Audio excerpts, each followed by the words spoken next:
हाँ जी प्रधान जी, आप किसानों को ये भी सलाह देवे कि अगर आड़तिया गलत पैसे गिरवा रहा है तो उनको मना कर दो। पहले बात तो किसान को इतना होश ही नहीं है कि उसके दाने बिक जाए, उतना ही काफी है। आड़तिया तो जब बोलेगा तो उसका कर्जा उधर से रही। मेरे भाई छोटे भाई, मैं एक आर्मी उसमें 30 साल इंडियन आर्मी को दे गया हूँ। पहले बात तो मैं सैनिक रहा हूँ और एक किसान का बेटा था, दोबारा एक किसान नहीं था। ये बायोमेट्रिक जो लगाई गई है, मैं इससे पूछना चाहता हूँ, जो बायोमेट्रिक का आपने किसानों को फायदा तो बता दिया, आप चुनाव में क्यों नहीं लगा रहे? मैं वोटिंग के समय जितने भी आप बायोमेट्रिक है, आप उसमें क्यों नहीं लगवा रहे, ताकि पारदर्शी का पता चल जाए कि असली वोट पड़ रहे हैं, डुप्लीकेट पड़ रहे हैं। नंबर 1 बात। नंबर 2 बात, यदि आपने किसानों पर पारदर्शी दिखानी है तो आप जो 7 समंदर से ट्रम्प ने हमारे पर ट्रेड डीलिंग करी, आपने उसका विरोध क्यों नहीं किया? उसको तंग क्यों नहीं किया? हमको तंग क्यों कर रहा है? आपने उसका क्यों नहीं किया कि इस ट्रेड डीलिंग से हमारे किसानों को ये फायदा ये नुकसान है? आज तक बताया किसी ने? यहाँ तो बता रहे किसान को बड़ा फायदा बायोमेट्रिक से, बस जो 7 समुद्र से फायदा आपने ट्रेड डीलिंग करी है उसका ही फायदा बता दो। ठीक है, कल तो ऐसा नहीं आ जाएगा मेरे भाई, हम अपने बच्चों से मिलेंगे तो भी बायोमेट्रिक लगाएंगे, बच्चा है कि नहीं है, या लुगाई तेरी है कि नहीं है। एक मिनट रुक जाओ भाई, एक मिनट। दाने बेचने आ रहे हमें एक हर बात पेट्रोल ना मिला हम पैदल चले जाएंगे।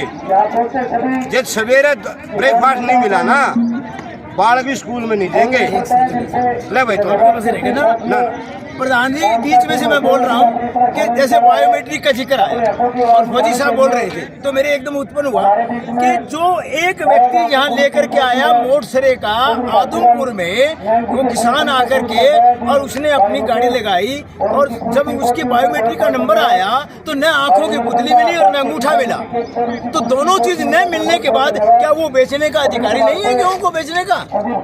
भाई ऐसा है कि पहले बायोमेट्रिक ये काम कर रही है, बच्चा जाएगा ठीक है, कोई डुप्लीकेट पेपर ना दे, या कोई इनरोलमेंट भर्ती हो रही पुलिस की हो रही है या आर्मी की हो रही है, किसी पेपर दे रहा वहाँ पर कोई सीटी का पेपर उस बायोमेट्रिक होती थी। अरे किसान की तो न्यू बता, रोटी भी खड़ा खड़ा खावा है, दार भी बाधा बाधा काटा है, ग्राउंड है जान सैनी साहब। मानता हूँ गुजरातियों को तो नहीं पता होगा, हमारे जो अमित शाह और ये बैठे हैं। तू तो भाई हरियाणा के कल्चर में पैदा हुआ है, जो खेती आवे मैंने 2 फसल होती हैं, पहला साड़ी और सामनी, उसमें मनस के 2 मनस के 4 मनस बना लेता हूँ। वह बायोमेट्रिक खड़ा चल रही, खड़ा हाथ में दाती लाग रही, खड़ा पार्टी बंद रही है, कड़िया पैर की चप्पल कड़ी है। अरे तू ग्राउंड बाजा, तू तो ऐसी में बैठ के काम बना, या तो इनको विश्वास में ले किसानों को। हम नहीं चाहते कि हमारे भाई दुखी हों, हम डिसिप्लिन्ड सोल्जर हैं, डिसिप्लिन आदमी हैं, ताकि हमें भी दुख है कि आज ये रोड रुक रहा है, कितने लोगों को परेशानी हो रही है। हम खेता में होना चाहिए था, हमने कणक उठाया, हम भी खेत में आज कंपाइन लगाने जो भगवान ऊपर छतरी पहन रहे हैं। ग्राउंड में आ जाओ भाई, हमें कोई दुख नहीं है। हमारे भाई कल मैं भी 30 साल बेल्ट बांध के आया हूँ। धन्यवाद। ठीक है फौजा।